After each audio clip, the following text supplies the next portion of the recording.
they're not going to be able to hear anything. Trying to keep my phone on in case they get it cranked up.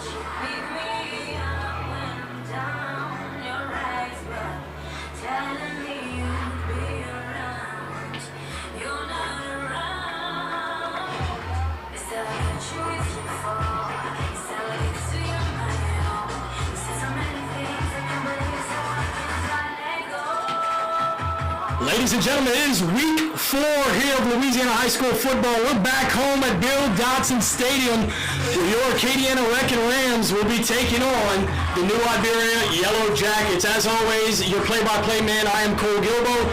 On the side of me, my good friend and broadcast partner, Nick Fondo. Nick, this is an old rivalry. Acadiana and Nish have been playing football against each other a long time. Acadiana has had a lot of success over the years, at least recently against Nish. Let's just get down to it. Nish is having a hot start. They're 3-0, great start. They actually have more wins currently than they had all of last year.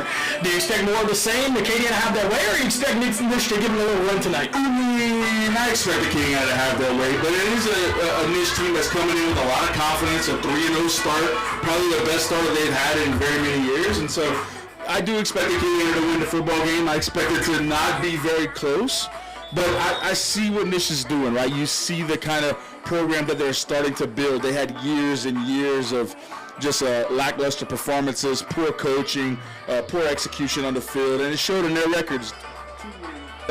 Seasons, 0-win seasons, you know, all the struggles that we know New Iberia has had over the years, but they're building something, right? They have 3 wins so far. That's more wins than they had all of last year, and so I do expect Acadiana to come out on top. I expect them to win a football game, but I expect Nish to play a little bit harder than what we've seen in years past. And Acadiana riding high right now with a big win last week against STM. Acadiana has currently moved up to number 3 in the 5A standings. 2-1 of the year, led by head coach Matt McCullough in his 7th year. Again, we mentioned just now that they beat STM. They won 20-7 last week. A really strong showing, especially defensively, not allowing a single offensive touchdown or anything last week. STM only scoring on that scoop and score. So the Bear Machine and the Terrible Turks both were able to have a strong showing. And, I mean, listen, the way the offense is running right now, especially with Jonah Goche, I expect him to personally have his way tonight. But, you know, it took a little while last year, thinking back, for the Terrible Turks to kind of show up. They really got strong whenever the district started, which, keep in mind, folks, this is the first district game of the year. But the Terrible Turks to show up this early in the season, I mean, the sky is the limit running through district. They're showing a lot of promise. There's a lot of senior leadership, and also some juniors playing there as well. Darius McKinley, who is a junior, had a great game against STM and kind of clogged that middle in the secondary with Braylon Noel. Those guys, they had great games too. So it's fun to watch and see what the Terrible Turks are doing. But let's go back to the offense and what you were talking about with Jonah Goche and him kind of taking the brunt of the carries and the offense on his shoulders. We were talking off the air before the game started. To me, Jonah Goche is perfect Bear Machine running back. He has that build. He has that mentality that he's going to get it done, that you can put the game on his shoulders, and that's why he's averaging almost 200 yards a game. Basically, that second level, there's not very many people in the state of Louisiana that's going to be able to catch him because he has that quickness. He just fits this program, and what the program has been all about for the last 3 decades. It's Jonah Goche, and he's showing why, you know, he's the leader of this team offensively and how the Wreckin Rams can kind of run the entire offense through him for the remainder of the season. And yeah, and you said it, we were talking on the way up here, Jonah is just, he filled that void of the bell cow running back that Acadiana seems to have every year. But make no mistake about it, Tayden Collins had a great showing last week as well as a complimentary back to Jonah Goche, a change of pace back, if you will. You know, Tayden had 75 yards rushing last week, but was picking up some key blocks for DeBetta, you know, as he was rolling out. He was picking up blocks for Goche on his runs. So Tayden has been, you know, phenomenal the past couple of weeks as a featured back. But let's stay on the topic of the Bear Machine. They're currently averaging 30 points per game. Again, they're led by number 4 senior quarterback Caden DeBetta. On the season, Caden has 186 yards passing, 3 touchdowns. Last week, not a big passing week last week for the Wreckin Rams. He only had 11 passing yards, but he did have 54 yards rushing. And the touchdown. The senior, number 23, Jonah Pitbull Goche. On the season, folks, and Nick just mentioned it, he's averaging close to 200 yards a carry. He has 566 yards and 7 touchdowns through the first 3 games, which we mentioned were 3 of the toughest opponents in all of Louisiana. So that is extremely impressive by the young man. But again, I always like to give love to the big men on the pregame show. The big men tonight will be number 52, senior Brody Estes, number 51, senior Braxton Scriber, number 71, senior Robert Welch, number 70, senior Kevin Wilson, number 99, senior Jaden Lawrence, who has transitioned to the offensive line, and number 83, the senior tight end, Jaden Bassorn. That's going to be your veer machine tonight. And, they've been clicking all 3 weeks. There has been no slowdown. There's no sluggish, play early in the season, and that's what you love to see, because we talk about it all the time. This team has high expectations, and those expectations are in New Orleans. I'm very interested to see how Jaden Lawrence does on the offensive line, because to me, we've been watching Jaden over the last couple of years. He plays on the defense, right? He's a defense first guy, and so there's a reason why they made that move. The coaches obviously saw something that could make Jaden Lawrence a great offensive lineman, and they're not just going to put anybody on that offensive line, because as we always say, that's what steers the veer, is the offensive line. You got to have studs on the offensive line to make this offense go. So the coaches saw something in Jaden Lawrence that's going to put him on the offensive line and allow him to be effective. They're not just going to take a player just because he's an athlete and you think he can play both ways and put him on that offensive line. There's no program or no school where the offensive line is more important than Acadiana High. And so they saw something in Jaden. So that's what I'm looking forward to seeing tonight. I want to see how Jaden plays, and I want to see how Jonah continues to keep it going. And like you mentioned when you were talking about Tatum Collins, they're going to have to spell Jonah. They're not going to be able to run him 30, 40 times every game. And in order for that veer machine to start wearing these defenses down as they get closer and closer to the playoffs, they're going to have fresh legs. And that's what Tatum did. And you saw it on the final drive against St. Thomas More last week. Jaden started that drive.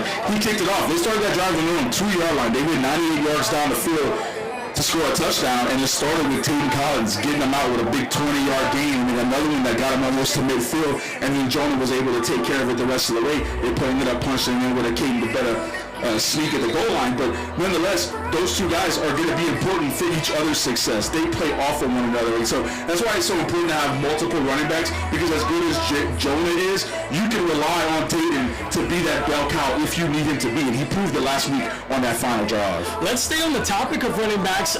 Curious to see how they use Parker Bruno tonight.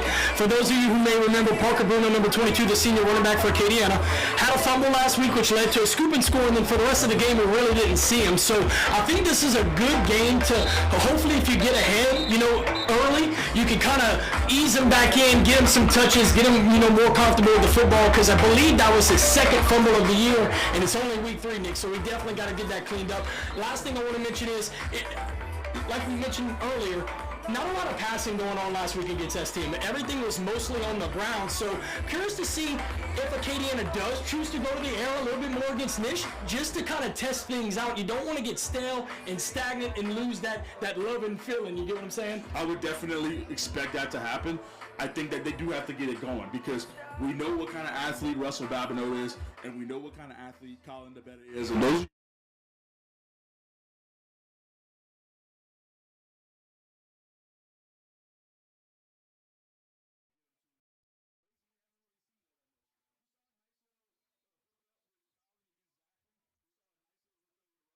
bottom of the end zone against Ruston, but it hasn't been as explosive as we have seen in the last couple of years, and this is a good game to kind of get that going. I like seeing what's happening. They're really gearing up towards looking like the final product right now. The first 3 games were a gauntlet. I mean, we've mentioned it over and over, and they came out 2-1, and now we're in district play. So they're gonna start trying some things, such as Jaden Lawrence on the offensive line, trying things like that in district play to see if it works. If not, maybe they revert back. If it does work, move on to the next thing and start working out those kinks. And I think one of those kinks that we're talking about that they're gonna work out before we get to postseason, before I guess when the real season starts, right? When Acadiana turns that switch on in the playoffs.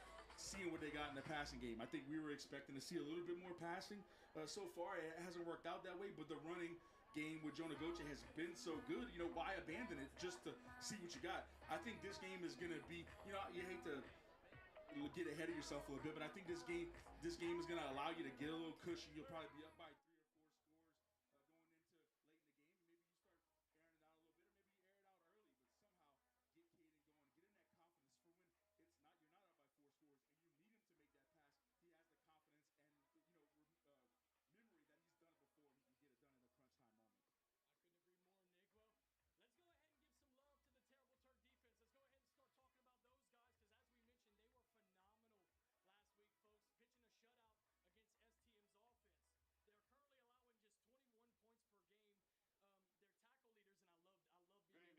gentlemen, and Tackle welcome leaders for the Ted Wreckin' Davidson Rams. Field They're at currently Bill led by Dodson number 7 Stadium. senior Tonight's defensive back matchup, Keeman Thibodeau. District He 3 leads the 5A team contest with between 20 the visiting tackles. Yellow But Jackets tied and with him Iberia is Senior number High. 87 junior defensive And your end number Darius 3 McKinley, ranked who Acadiana had a Wreckin great game last week. So Officials for behind them tonight's is going to be game number 5 provided by junior Lafayette Area linebacker Football Gavin Coleman. He Officials has 19.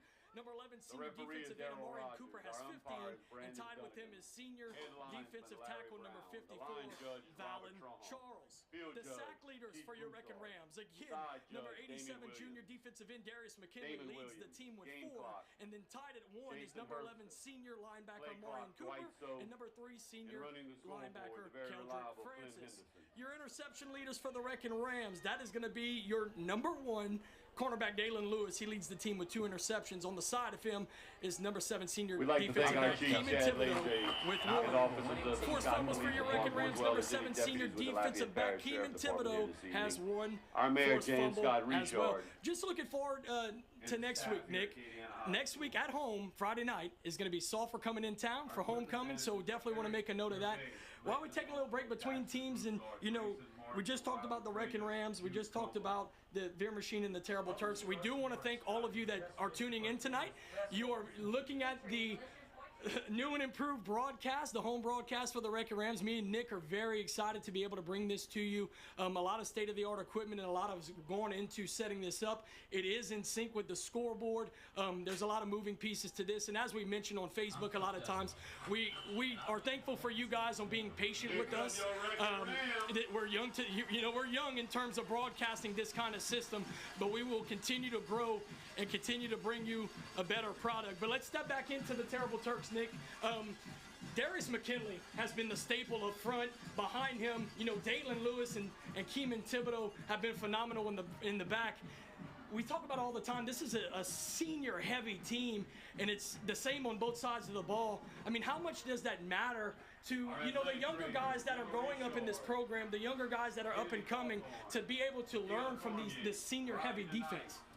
Yeah, it's very important. I mean, anytime you can get a team that has a lot of seniors, a lot of senior leadership, that's always going to equate to a very strong nucleus of your team. That's going to be able to win a lot of football games, and that's what you're seeing with Acadiana. I mean, even you've seen Acadiana that is, when they're not led by a bunch of seniors, they can go on and win a bunch of games. But when they have the seniors that have been in the program, that know what they need to do and know the culture of what Acadiana football is, I mean, that's never a bad thing. You're talking about the Terrible Turk defense and how important they've been so far this year. They needed them. Last week, they needed every bit of what Darius McKinley brought to the table. They needed every bit of what Dalen Lewis did, making plays and pass breakups, because the St. Thomas More defense was up to the challenge to stop the Veer. Until that very last drive where Acadiana went 98 yards, they were within 1 score for the entire game. They were even leading the game for a little while after that scoop and score by Brian Broussard that put them up 7-3. But Acadiana, they never could quite put them away. And so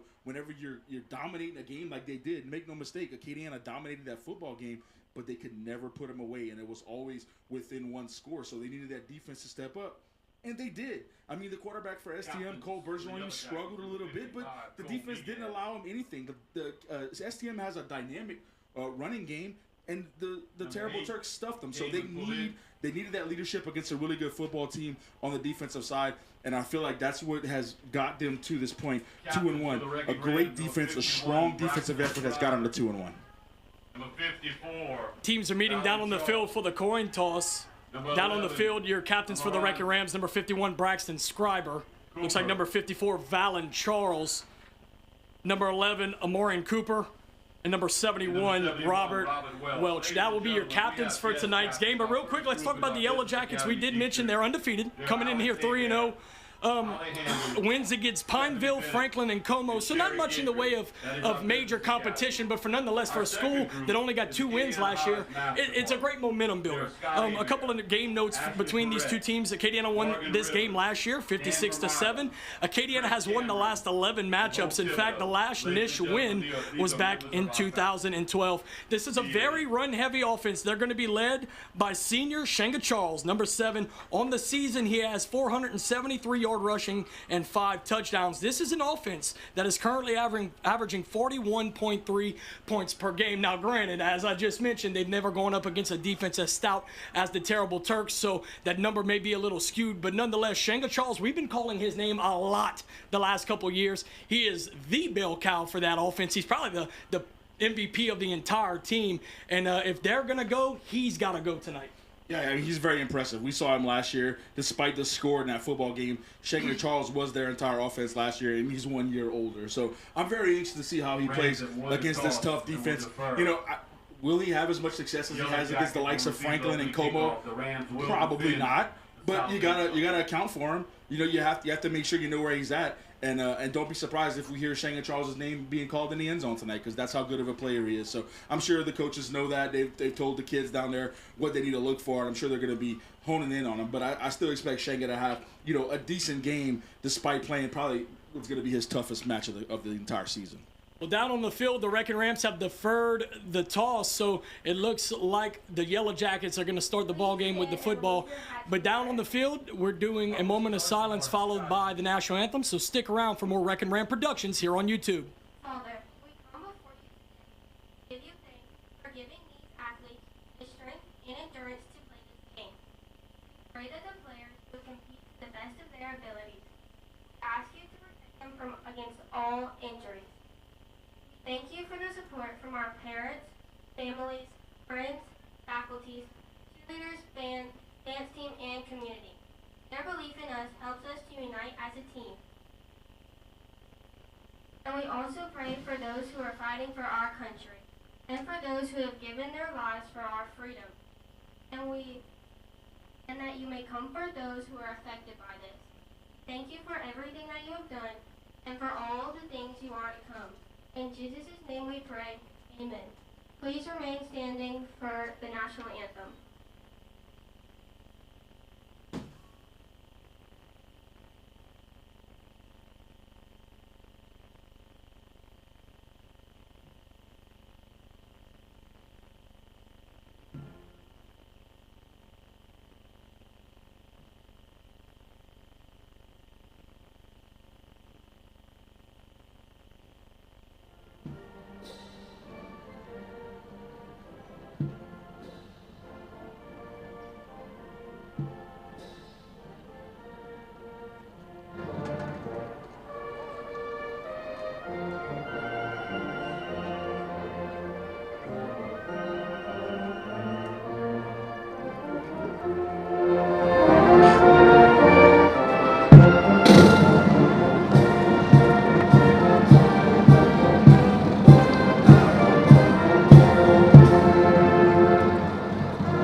National anthem performed by the pride of Acadiana High School, our very own Wrecking Ram Marching Band. I'm Coach Desmo, and I believe a winning team is more than any one player. Ladies and gentlemen, we are just around the corner from kickoff here. Thursday night lights at Bill Dotson Stadium, your first district game of the year between your Wrecking Rams and the Nish Yellow Jackets. Real quick, Nick, before we start this game, I got to give credit to Caesar Tronholm, who is a defensive back coach for the Yellow Jackets, who has given me so much information before the game, and I promised him, you know, in return that I'd give him a little love on the show tonight. So Caesar is a 2012 graduate of Acadiana, real good friend of mine. Caesar, thank you for everything, my man. And nonetheless, let's get this show on the road. The Yellow Jackets will be receiving the opening kickoff. Nish is going to be in all white tonight with gold numerals and black helmets. Your Wrecking Rams are going to be in all green with the gold helmets. We'll do the starting lineups after the kickoff.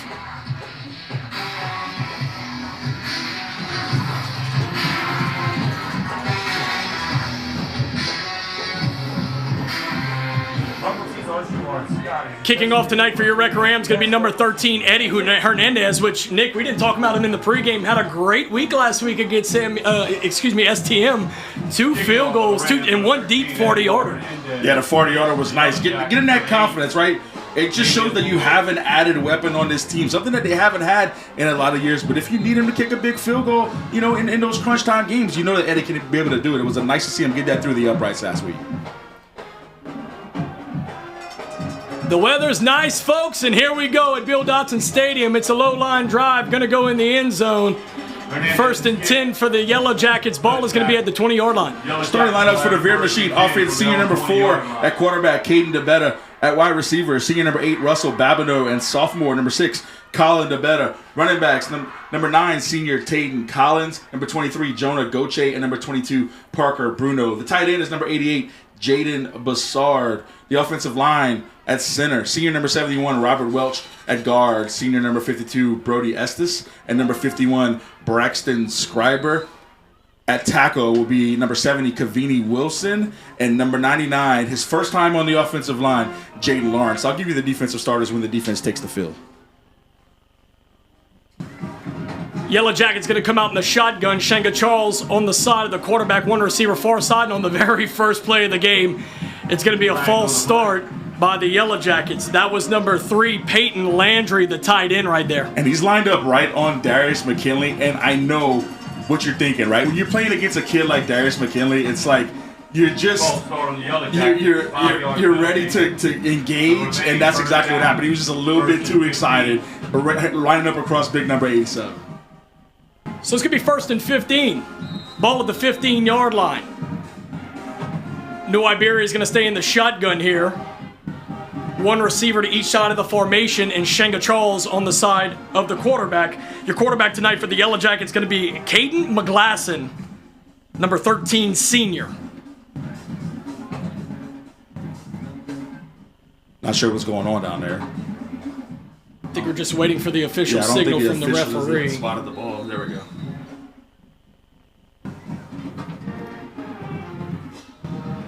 First and 15. Looks to the sideline for a play. Tight end lined up to the right of the formation.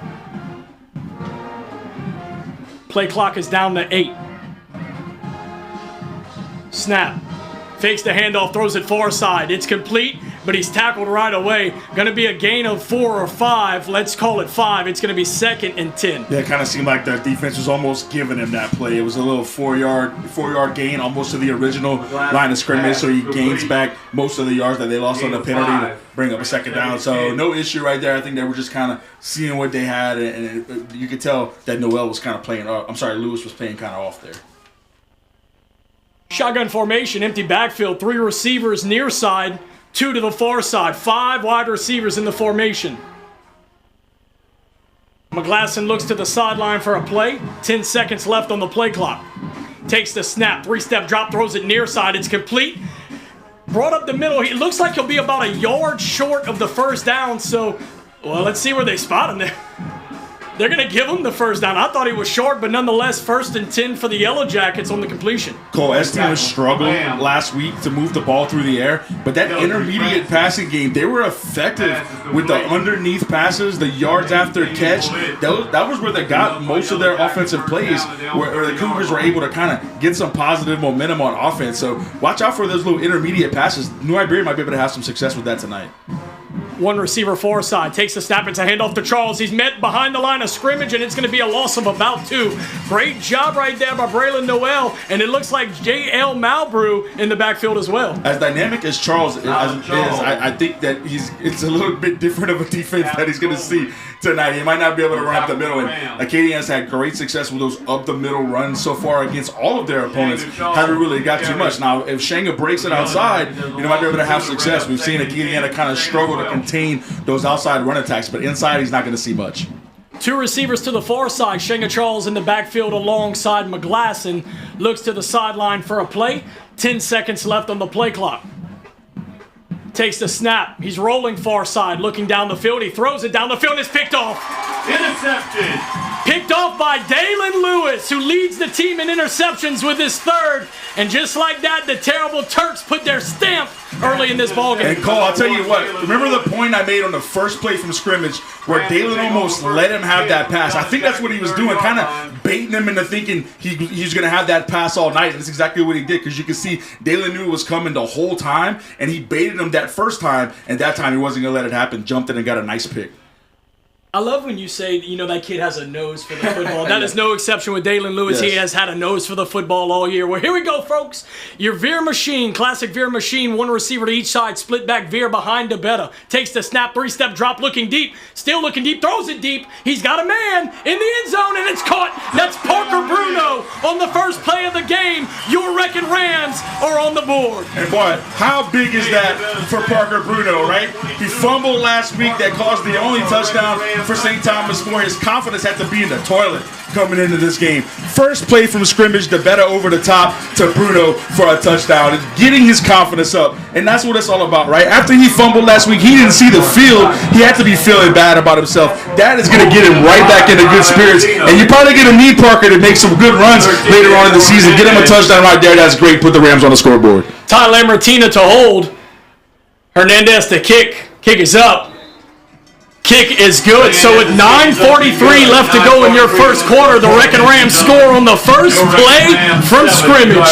Acadiana 7, New Iberia nothing. We'll keep it here though, Nick, and I mean, you said it. To give Parker Bruno that confidence out the gate after he had such a tough week, last week against STM, had that scoop and gave up the fumble that led to the scoop and score. You get all that momentum back with a touchdown catch on the first play of the game. Now your whole game's in front of you, I can tell you why it looked like it was designed and the game plan was to get Parker that touchdown, because Caden wasn't looking at anybody else. He didn't look off any defenders. He looked right at Bruno, and Bruno busted through that line, and just Caden delivered a great pass right to him. So I think the plan the entire time was on the first play from scrimmage, try to get Bruno in the end zone, and they did it. That was a great play. And the reason why I was looking at Caden, and he was looking right at wherever he was going to throw the ball. I didn't know who he was throwing to, and then when I looked up, there was Parker Bruno. So great job by the coaches to kind of get Bruno going and kind of get his confidence back and make him feel like he's part of this football team again. Well, Eddie Hernandez back deep to kick. 9:43 left to go in the first quarter. Acadiana leading 7-0. It's a low kick, but it will go through the end zone. And again, your Niche Yellow Jackets will have it 1st and 10 at the 20-yard line. So you're getting you gave New Iberia the ball first, and then you scored with under 3 minutes of game time in the game. You're already up 7-0. I think, Cole, I just think that's the kind of game it's going to be. What you want to do is maintain your assignments and don't get caught. Don't bust an assignment and allow New Iberia to break one and get in the end zone. But if they play sound like that, I think it's going to be a heavy dose of Acadiana tonight. 3 receivers to the far side. Running back Charles on the side of McGlasson. And Nick, while they're looking to the sideline for the play, I'm surprised they didn't try to come out and establish the run with Charles. They're just, they're airing it out a little bit. McGlasson takes the snap, ball's on the ground. It's going to be handoff to Charles. Charles trying to go far side, breaks a tackle, and there he goes. Changa Charles with a great first down run. Going to be a gain of 11, and that's a Yellow Jacket first down. He is a dangerous man with the football in his hands. And to your earlier point about why they haven't run the football, I think they might have looked at the film and saw how much success STM had with that intermediate passing game, and sort of New Iberia. The first couple passes were good, and then the interception kind of changes them and be like, all right, let's get back to our bread and butter. A nice run from Charles, a first down from Charles, and now I think we'll start to see them kind of settle into what they're normally doing on offense. 3 receivers near side, 1 receiver to the far side, and Charles on the side of McGlasson in the shotgun. 1st and 10 for the Yellow Jackets. Snap, handoff to Charles up the middle, and nothing. That is Darius McKinley able to bring him down for a loss of 1. It's going to be 2nd and 11. And every time McKinley has a tackle for a loss, it's a super athletic move, and he just wraps up the ball carrier where he has no choice but to just go down. I mean, it's a no-doubter. He knows what's coming, and he busts through that line, and then he just wraps him up kind of like a bear, just brings him down to the ground, and the ball carrier just has no chance. But we saw him do that a couple of times last week, and he just did it right here against Shanga Charles. A man among boys, Darius McKinley, junior defensive end. 3 receivers far side. Takes the snap, handoff against the Charles up the middle. Not going to get much. Breaks a couple tackles, though. Look at this. Just when I thought he was wrapped up for maybe a gain of 2 or 3, he keeps those feet moving, and he gets about 10 or 11. So it's going to be looking like a 3rd and 2. Great job by Charles right there on that run. That first that first contact meeting at the mesh point. Acadiana struggled with that this year. I mean, they haven't been able to bring them down on that first contact, and the players just break tackles, and Chenga Charles is going to be a load. You see that already. You're going to have to tackle him on that first contact, because if not, he's going to turn what looked like it was probably going to be maybe a 2-yard gain. Now they're looking at a 3rd and 1, and they're feeling pretty confident. And like you said, they didn't go with Charles on that first drive, and now it's a heavy dose of Charles, and you see what kind of damage he can do if you get caught sleeping, and Charles is going to be very effective if they don't clean that up. 3 receivers to the near side. Charles in the backfield with McGlasson, 3rd and 1. Takes the snap, it's low. Hands off to Charles on the far side, but he's going to lose 2 yards right there. So the Yellow Jackets will be faced with a 4th and 3. We'll see what they want to do right here. Yeah, I mean, I know it's early in the game, but, I mean, I would go for it if I was New Iberia. I mean, 4th and close. It looks like is the offense staying on the field. I mean, I got to go for it right here. You're kind of in no man's land. Acadiana's probably going to score if you give them the ball is kind of what you're thinking on defense. So, I would go for it and try to build on this little bit of momentum that you've got so far here in the first quarter. Well, the offense is on the field. 3 receivers near side, 1 on the far side.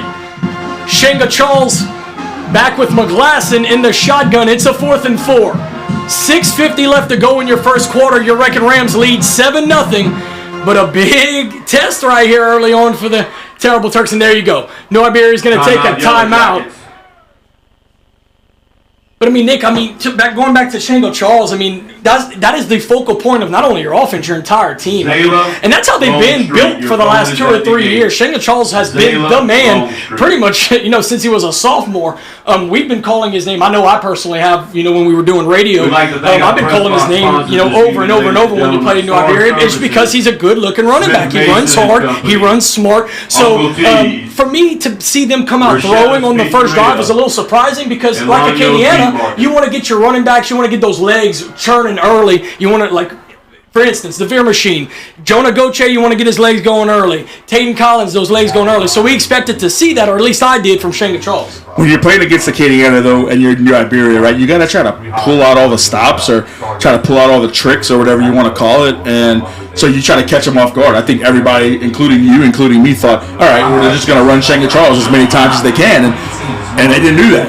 They came out throwing the ball. So maybe trying to catch Acadiana sleeping and trying to get a few passing plays. And those first couple plays worked. And then the interception kind of like, all right, we tried it. It didn't work. We're going back to Charles. New Iberia is going to opt to punt here.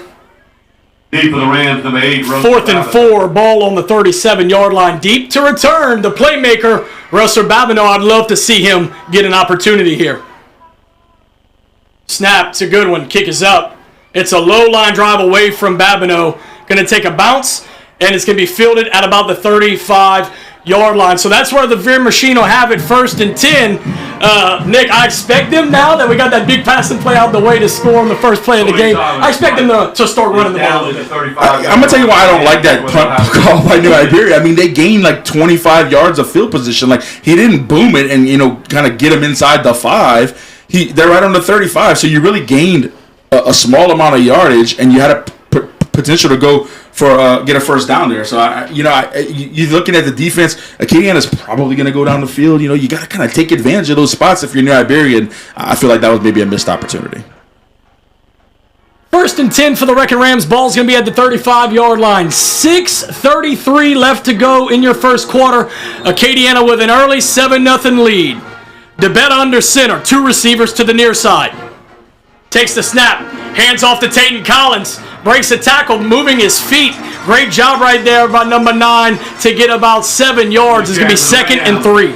Starting the game off with Tayden Collins. That's like you started the final drive off last week. And we saw a guy walk into the stadium with a number 9 jersey. We were thinking, is Tayden dressed out? We didn't hear anything about him being out. And then we looked on the field, and there he was catching passes and doing his warm-up. So good to see Tayden out there get that first carry on the offensive side of the football and get a nice little gain on first down. 2nd and 3, ball at the 42. 6 minutes left to go in the first quarter.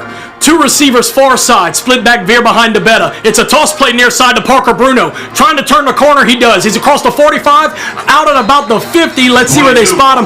Definitely going to be a first down carry for Parker Bruno, and the ball will be spotted at the 50-yard line. And that's what I'm saying about where New Iberia was. You're kind of right back there. I mean, you're right back where they had the ball. So in 2 plays, Acadiana's already gained it. And I know if you're New Iberia, you have a lot of confidence in your team. But I mean, Acadiana's going to do this all night long. And so when you get those opportunities to get anywhere near midfield, I would say take advantage and go for it. I felt like that was 4-down territory for New Iberia. Not saying they would have got it, but a missed opportunity to kind of give your kids some momentum and try to tie the football game. Yeah, they're going to back him up a couple of yards as well, Nick. They're actually going to spot him at the 47. So it's going to be 1st and 10 from the 47. But down on the field, we have a hydration timeout first of the game. So stick around. You're listening to Wreckin' Ram Productions here on YouTube. You deserve. Don't be blindsided by the insurance company. Call Galloway Jeffco. Let them be your game changer. Galloway Jeffco, turning wrong into right.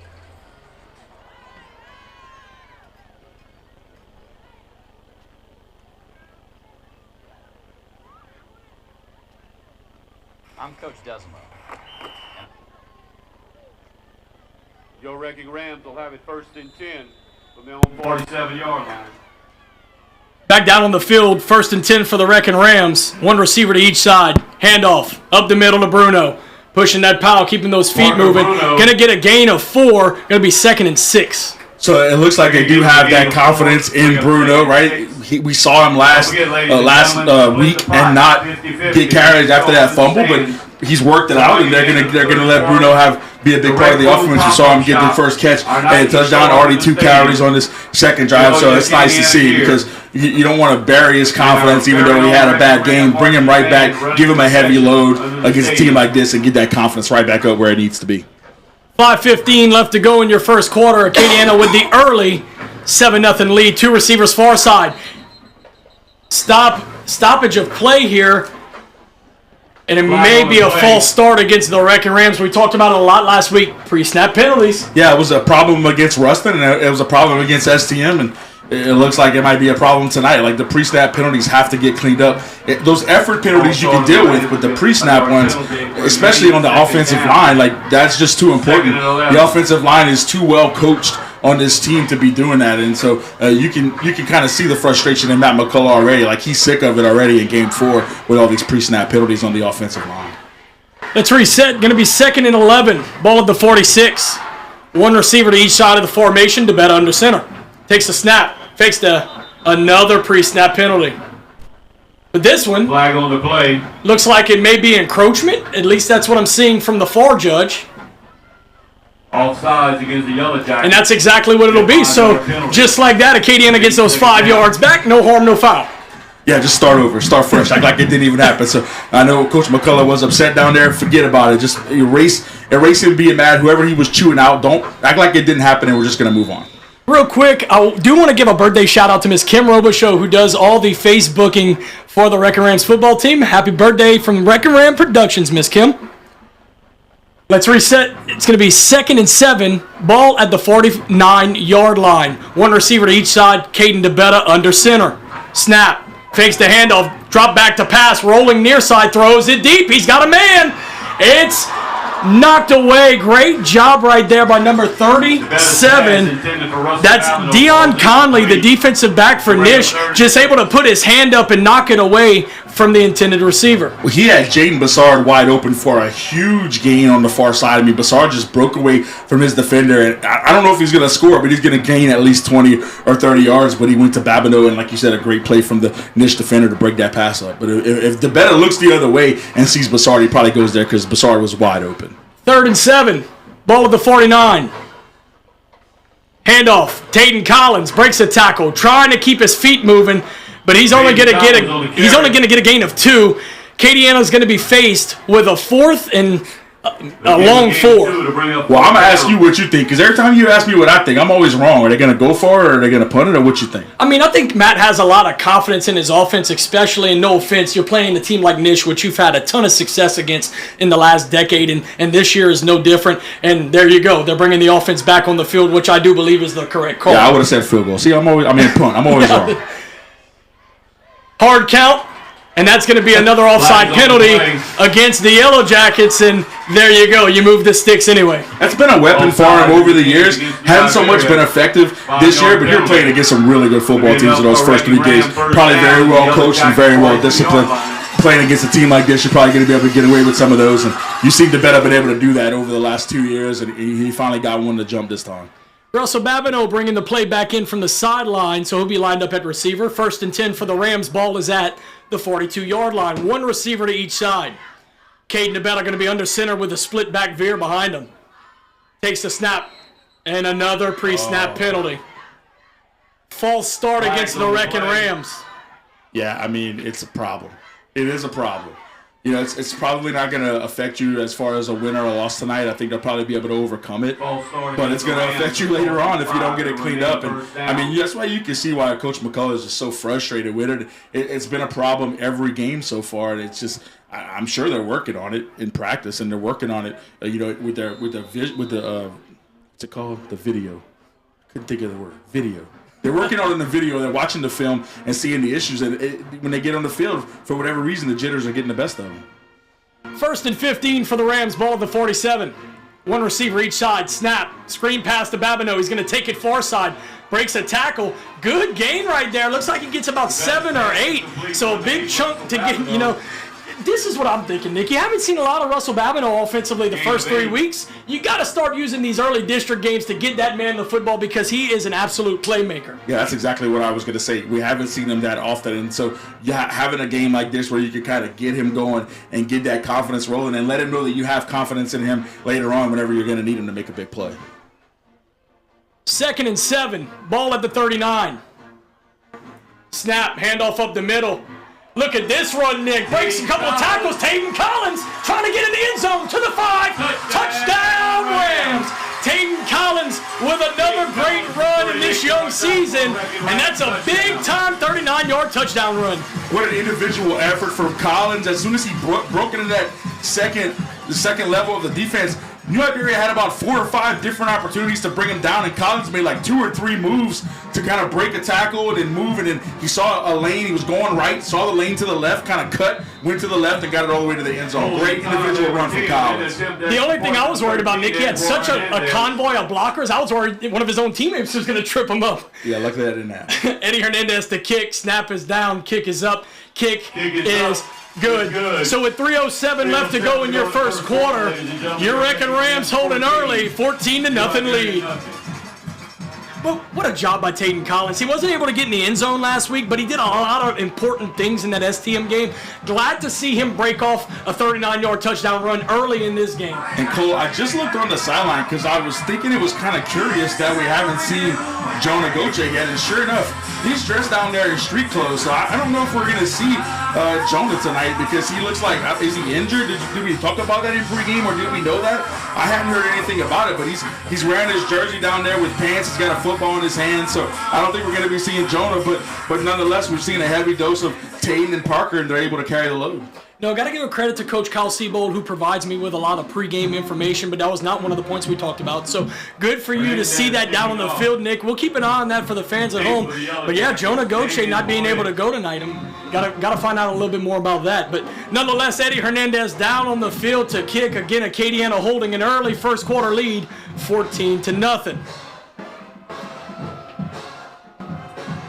Kick is away. It's a booming kick out of the back of the end zone, and Eddie Hernandez continues to drive that football. Yeah, it's very interesting that what I saw when we see Jonah down there, and so they're not able to use the guy who's averaging 190 yards per game, and yet you haven't really missed a step in this offense so far. You see Tayden Collins, you saw Parker Bruno bust a couple of big runs, so it's a stable of running backs again year after year at Acadiana, and these two guys on the field right now, Bruno and Collins, are able to carry that load with Goche on the sideline. 1st and 10 for the Yellow Jackets. One receiver to each side. 2 running backs on the side. McGlasson takes the snap, handoff up the middle. Pretty good run right there. That's not Shango Charles, though. That's going to be the other running back. Looks like number 28, Caden St. Julian, the junior. Yeah, Charles is back there, but he didn't get that carry, so might have been a little decoy, but still a nice little run on first down for New Iberia to get positive yards. You know, all that momentum that they had in the last drive ended with nothing. So I'm sure we're going to see a big heavy dose of Charles here in the rest of this drive. 99, Jaden Lawrence. 2nd and 6 for the Yellow Jackets. Ball will be at the 24-yard line. 2:30 left to go in the first quarter. Wreckin Rams lead 14-0. Three receivers far side. Shenga Charles in the backfield next to McGlasson. Takes the snap, fakes the handoff to Charles, throws it deep down the far side. Looking for his man, but it's knocked away. Dalen Lewis on the coverage. It's going to be 3rd and 7. Man, not only is Lewis with the interceptions and the turnovers this year, but he's making the right play when it comes to breaking up passes. He had a great pass breakup last week against St. Thomas More, and again another one here where he could very easily go for the interception and miss it or misplay it, and the receiver could catch the ball. But Lewis makes the right play, makes the right decision, and breaks those passes up. So he's having a really hot start to the year. Ball on the ground, it's a low snap, and Darius McKinley going to get a quarterback sack right there. Yeah, McKinley's not going to let you get away with that one. When he has an opportunity to get a sack like that where it's super easy. And again, when he makes the right read and busts through the line, he leaves no doubt. He just wraps him up and brings him down. So a great play there from McKinley. It'll bring up 4th and long. 4th and 14, and obviously the new Iberia Yellow Jackets will punt here. So here's one thing I've noticed that we haven't talked about at all yet. A lot of low snaps by the center of the Yellow Jackets. Punting to the 17, Cody Tyler. Deep for the Rams. Punting is Cody Tyler. Deep for the Rams going to be number 6, Colin DeBetta. Actually, it looks like it'll be 2 returners. But it's a short punt. Going to bounce at about the 40 and take a Yellow Jacket bounce. Across the other 45 at the 44, and that's where your veer machine will have it.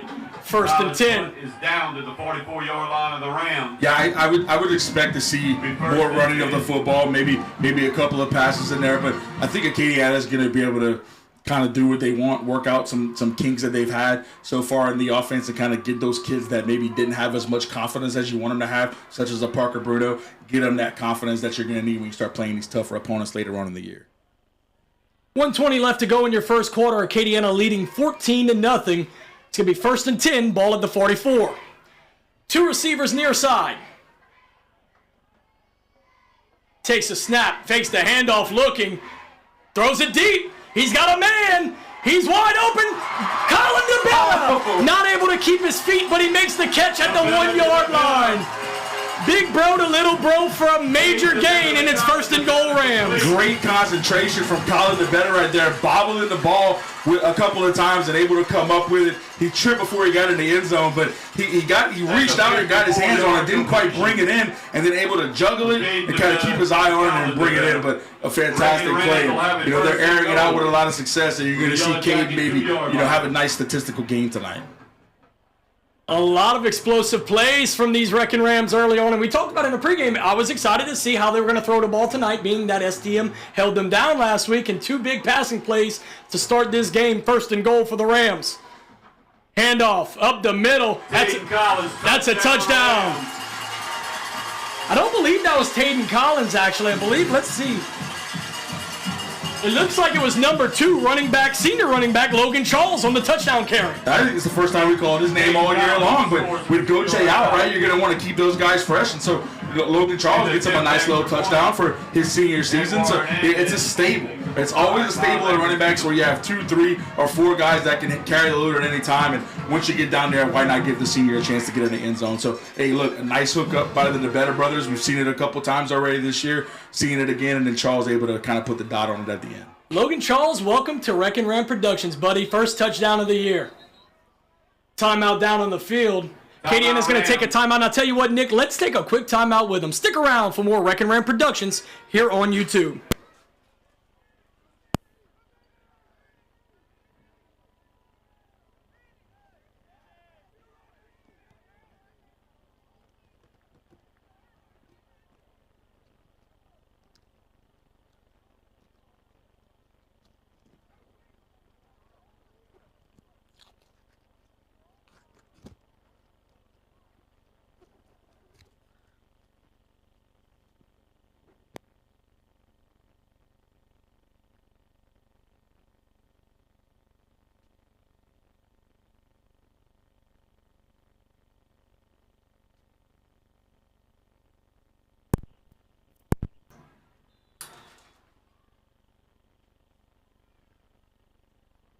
Holding Ty Lamartina. Back to kick Eddie Hernandez. Snap is good. Kick is up.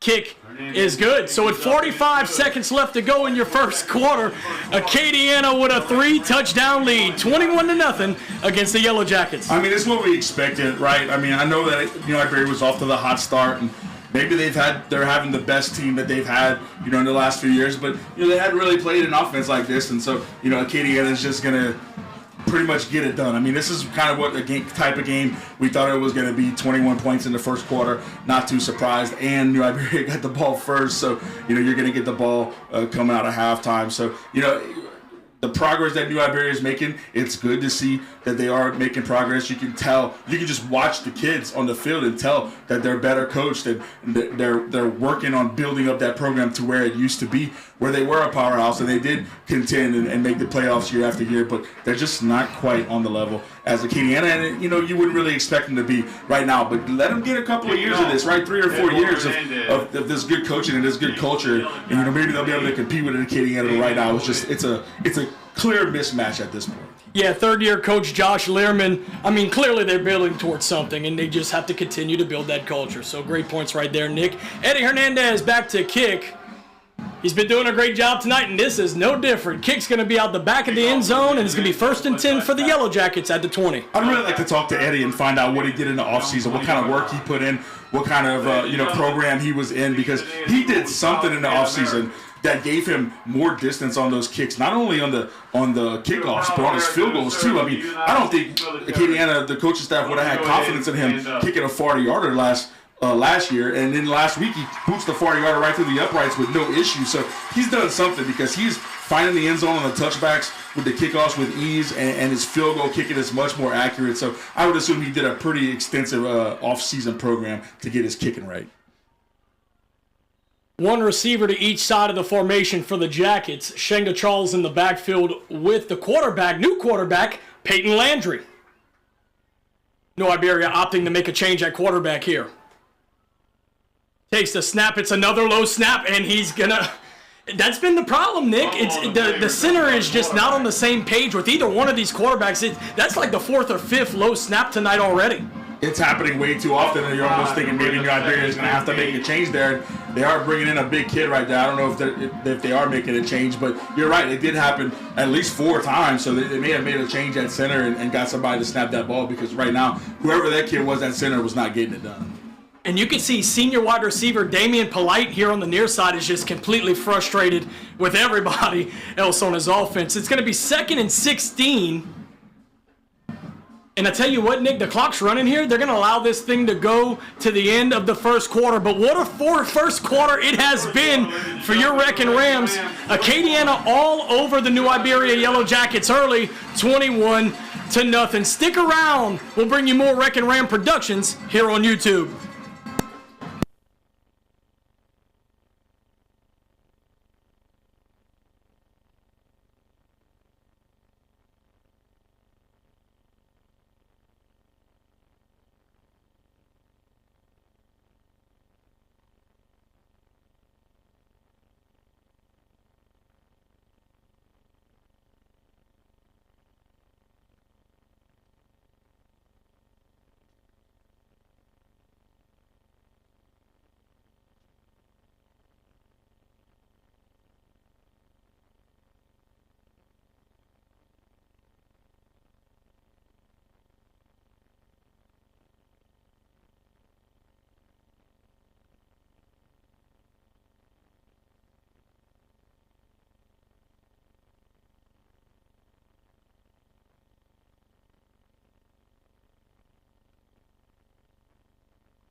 Second quarter here at Bill Dotson Stadium. New Iberia with the football, 2nd and 15. Takes the snap, fakes the handoff. No, he actually going to find a way to give it to Charles.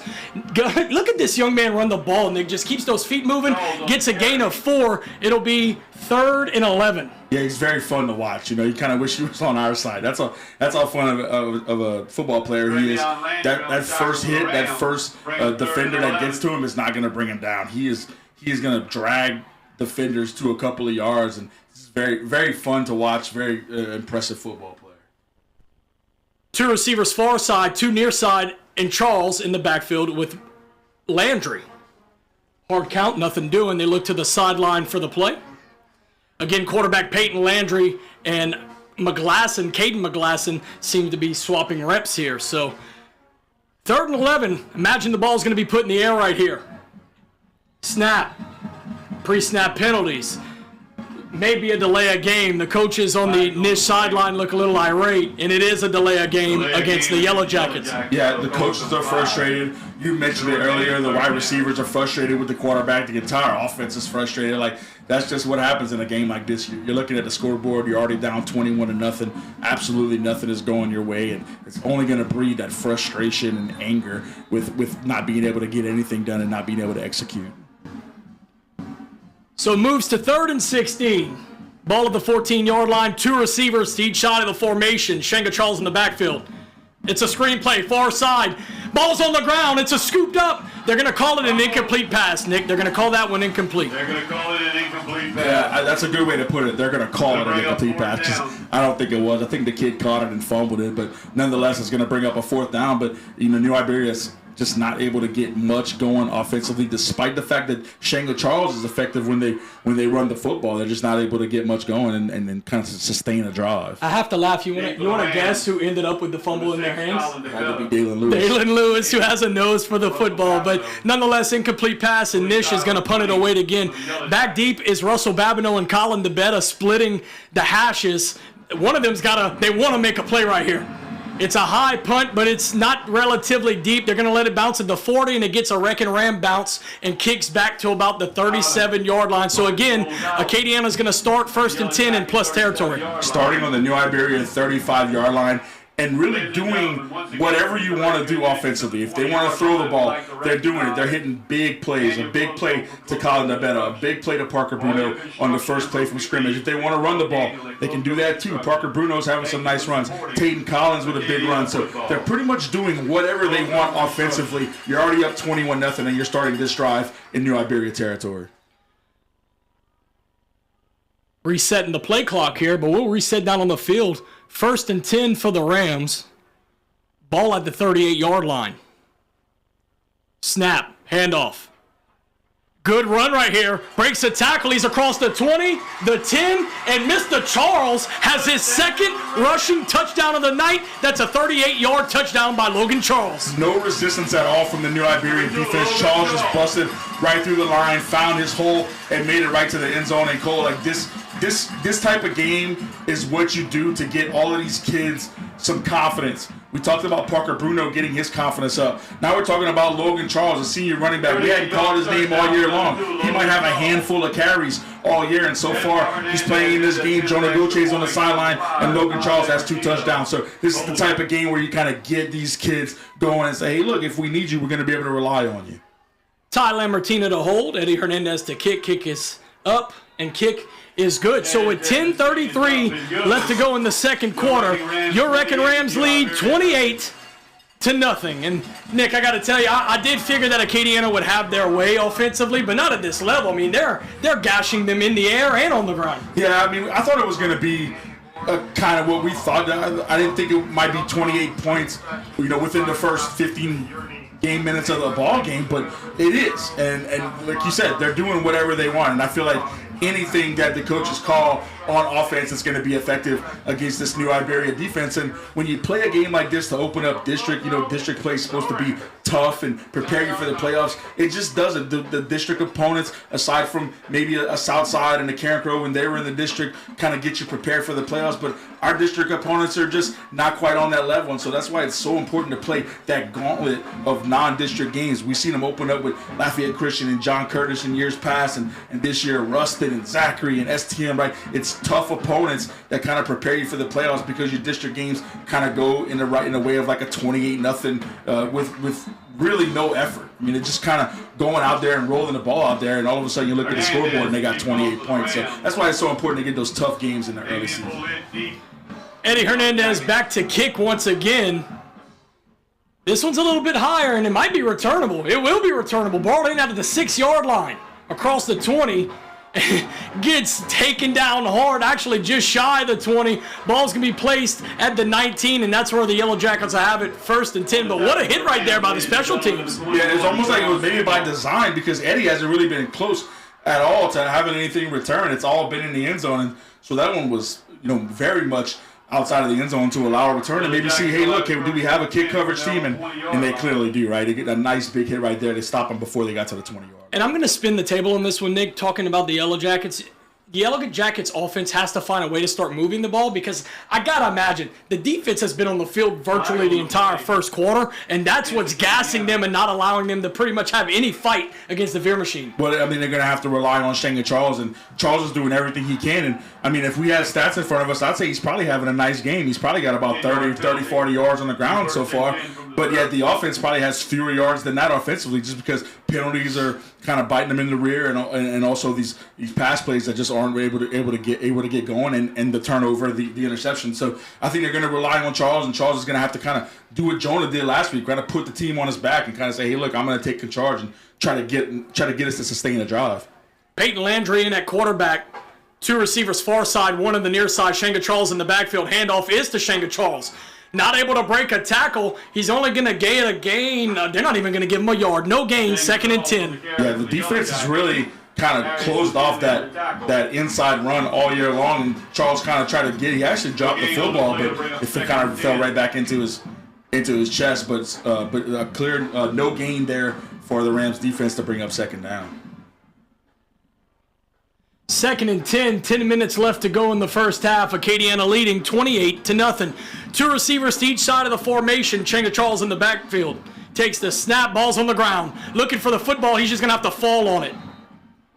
Not sure what happened there. It almost looked like he was trying to throw the ball. It looked like an outfielder trying to make that throw. You get what I'm saying? The ball comes in, you're more focused on trying to make the throw than actually receiving the snap. That's what it looks like right there. And the ball was right at his feet, so when he looked down, you would think that he could have seen the ball, but he couldn't see it. For whatever reason, he didn't know where it was, and the ball just kind of laid right at his feet, and the Acadiana's trying to pounce on it, but, lucky enough for them, they were able to fall on it. But yet, brings up a 3rd and long. This has been the story all night long so far. 3rd and long. 3rd and 16. Acadiana just got to stop him short of the sticks. It's going to be a handoff to Shenga Charles, and he's brought down behind the line of scrimmage. Trying to run a draw play. He loses about 4, and it's going to be 4th and 20, and you're going to see the punt unit for the Yellow Jackets. And Cole, let's go back to that point that you made when this drive started, right? That defense has been on the field this entire game. It's 28 points from Acadiana, and it's been all Acadiana offense on the field. Iberia not even able to sustain the drive enough to get a 1st down, much less points. So, they're really feeling demoralized. I'm sure the defense is exhausted. And meanwhile, on the Acadiana side, you're doing whatever you want to do offensively, and you kind of expect them to get the football here and do exactly that again. Babineau and DeBetta back to receive on each hash. They're just looking for an opportunity to return a punt. It's a high snap. Kick is low.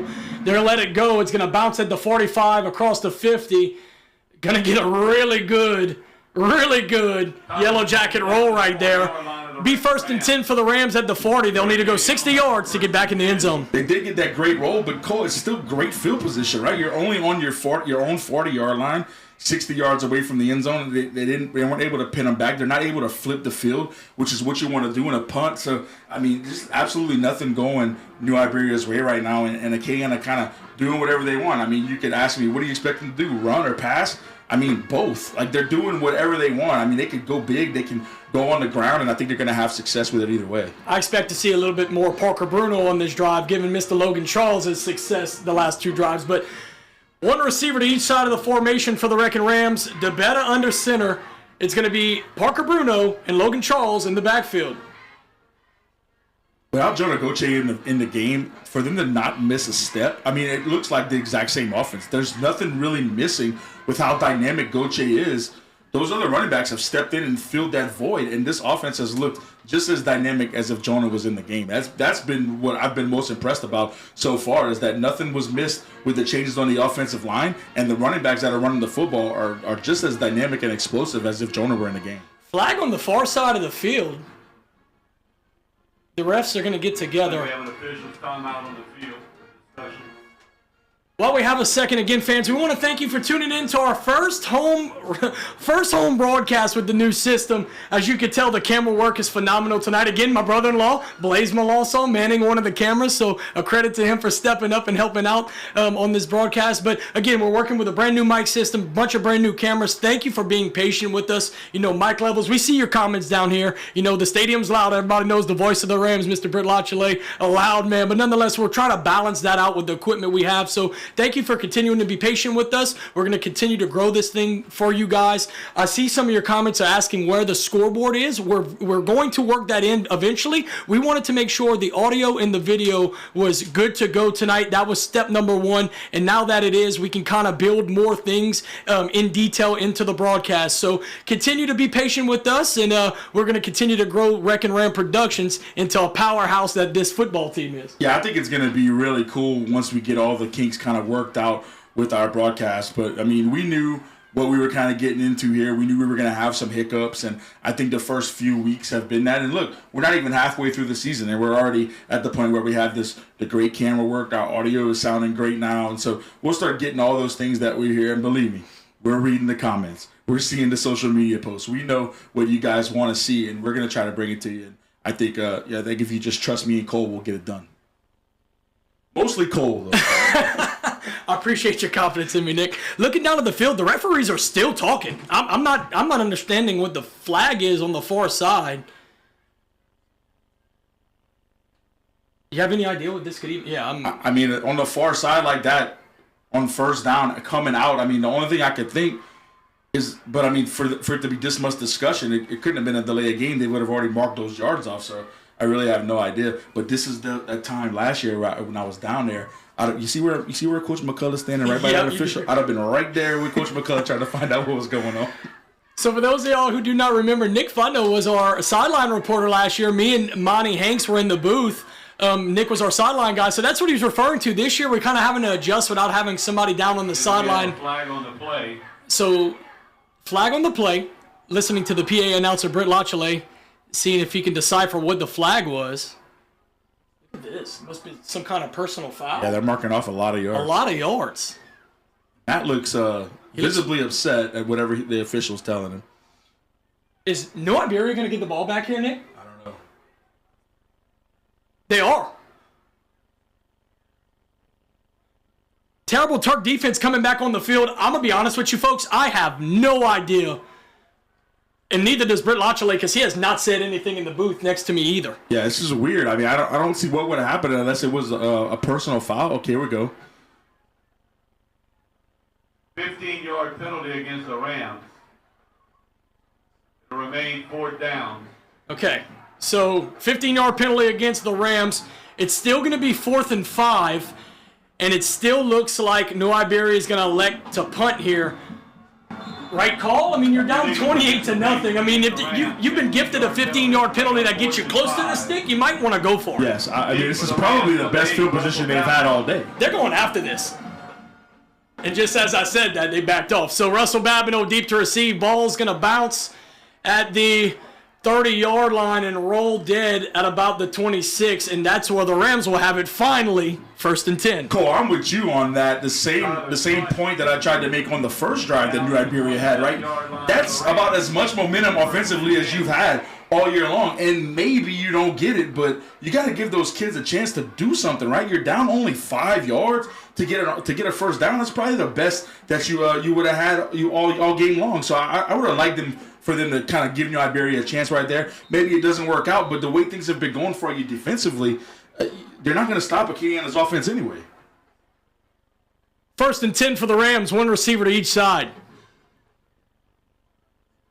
Takes the handoff, rolls near side. DeBetta's got all day if he wants to run it, but he's going to pull up and throw it deep. He's got his little brother, Colin DeBetta. It's complete at the 30. Breaks a tackle, trying to get around the man, not able to do so, and he'll be brought down at about the 28-yard line. So another big bro to little bro hookup and another big-time Wreckin' Ram first down. And honestly, that wasn't even one of Caden's more impressive throws. That was underthrown. Colin had to come back and get it, and yet the New Iberia defender was nowhere around Colin at all, and he just kind of did what he wanted. You were right.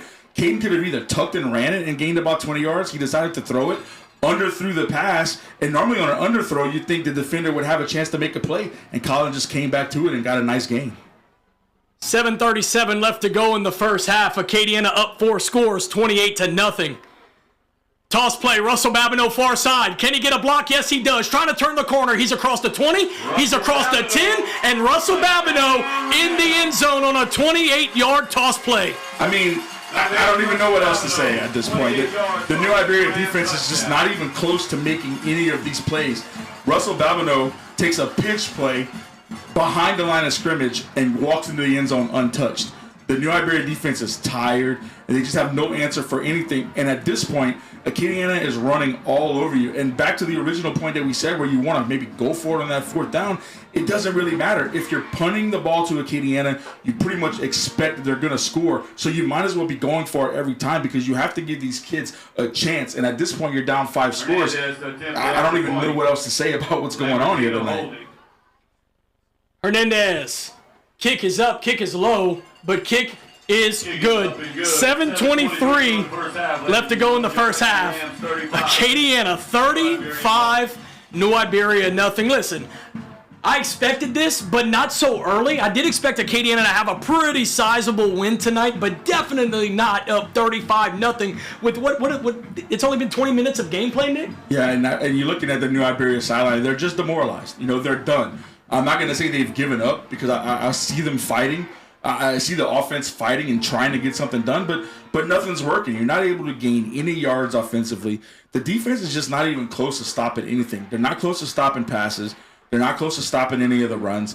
I mean, both of those offensive plays on that drive, the underthrow from Caden to Colin and the pitch play to Russell Babineau should have been no gains, knocked up, break up, something like that. And then they end up driving the ball almost 80 yards in 2 plays because the defense just doesn't know what's going on, and Acadiana is just having their way. So while on our side it's great, right? The Wreckin' Rams are up 35-0, and we're having a blast. Looking at the New Iberia side, they're not even in it. They're not even competitive right now, and I did not expect that to happen.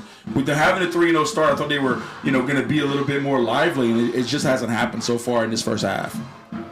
Hernandez back to kick. Low line drive, but he does drill it.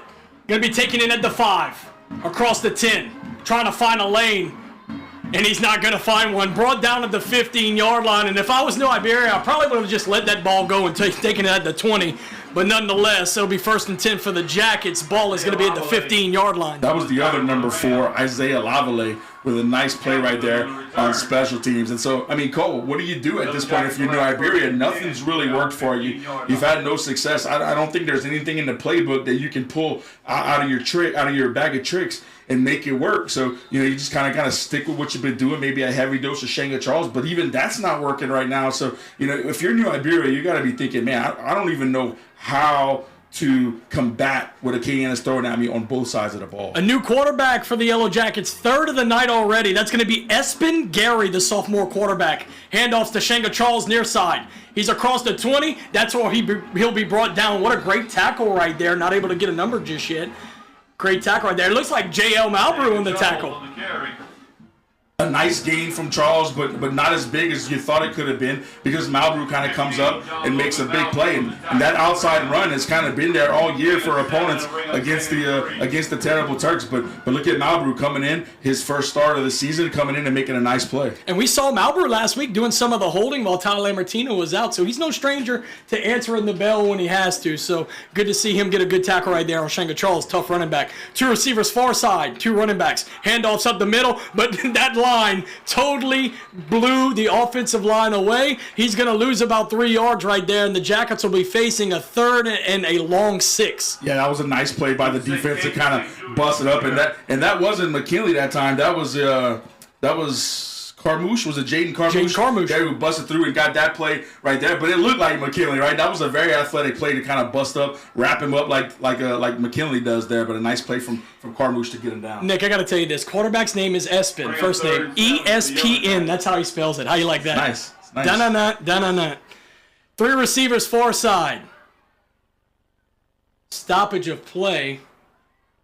Official timeout for hydration. And there you go. It's going to be a hydration timeout down on the field, and that means there's 6 minutes left to go in your second quarter.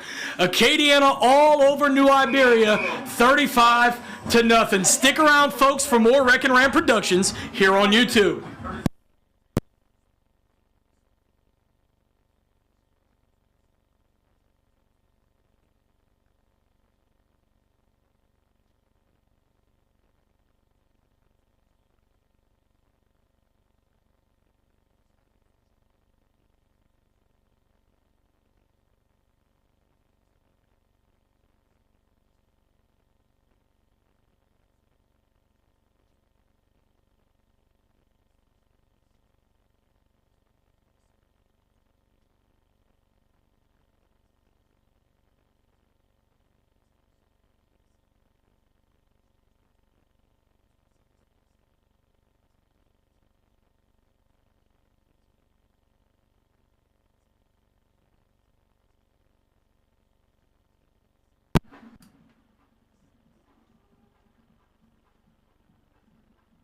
Third and 8, ball at the 19-yard line.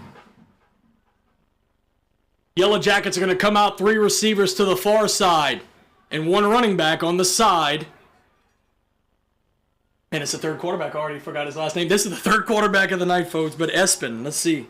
Espin Gary, handoff. They're just the defensive line for the Wreckin' Rams.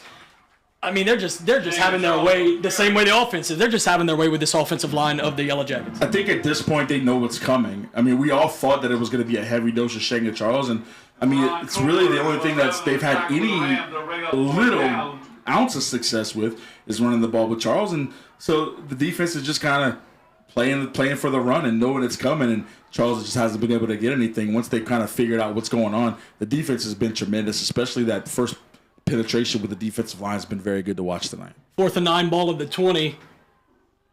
Snap, kick is away. It's a high kick, fielded, fair caught at the 41-yard line. So again, your Wreckin' Rams will start their drive in plus field position. And I guess the game that we're going to have within the game, me and you, is how many plays will it take for them to score at this point? Is that what we're doing? Yeah, I mean, the last drive was 2, and they started right in their worst field position of the game, and it took them 2 plays to get in the end zone. And you know, it's impressive. Look, I mean, we talk about New Iberia all we want, but let's talk about Acadiana, right? They still have to execute these plays. They still have to do what the coaches have coached them up to do, and they have done that. So it's been impressive to watch Acadiana do what they're going to do in this game. 1st and 10 for the Rams. Snap, screen pass across the 40. Tries to break a tackle, not able to do so. Going to get a gain of about 3. Going to be 2nd and 7. Parker Robichaux made that catch. Parker Robichaux, okay. So I think that's what we're going to start doing also, Cole, is kind of maybe getting deeper into that roster, maybe calling some names we haven't called that much, because once the Wreckin' Rams get up by 5, 6, 7 scores, I'm sure they're going to start pulling some of those starters and getting some young kids some time. 1 receiver to each side. Snap, handoff to Bruno. Look at Bruno go. There he goes, folks, across the 10. And that's going to be another big touchdown for Parker Bruno tonight. That's a 31-yard carry. It looks like it's just a men against boys on the whole roster across the board. I mean, the Acadiana offense just looks explosive. They look faster. They look bigger. It looks almost like a 5A team is playing a 1A team. And you look at New Iberia, and before the advent of Southside High School, New Iberia is the biggest public school in the entire state. And they just look like they don't have the 5A kids that you're used to seeing from a big 5A school. Ty Lambertina to hold, Hernandez to kick. Snap is good, kick is up, kick. I think he missed that one. He did. He pushed that one. So 41-0, your Wreckin' Rams lead New Iberia Yellow Jackets. And you know what I'm going to chalk that one up to? A sore foot, because that man has been kicking the football this entire first half. And if I would have told you, Nick, that we might have a running clock halfway through the second quarter, I don't know if I had that on my bingo card tonight. No, I mean, I predicted a lopsided Acadiana victory, but I did expect more fight from New Iberia. The lack of fight is what I've been surprised thus far with. I mean, I think we saw them fighting in those first couple of drives, and as soon as Acadiana's just pretty much scored every time they've touched the football, New Iberia is just almost kind of hanging their head, and they just know they're defeated. And you know, it's only the first half. We're not even into the second half yet, and New Iberia is just kind of going through the motions. And meanwhile, Acadiana looks crisp. They're still playing football at a high level, and they're doing whatever they want offensively. So, you know, I mean, you can say what you want about the opponent, or say what you want about a lack of talent on the other side. On the Acadiana side, it's been very impressive, and you know, they still have to go out there and make those plays, and they're doing it. So it's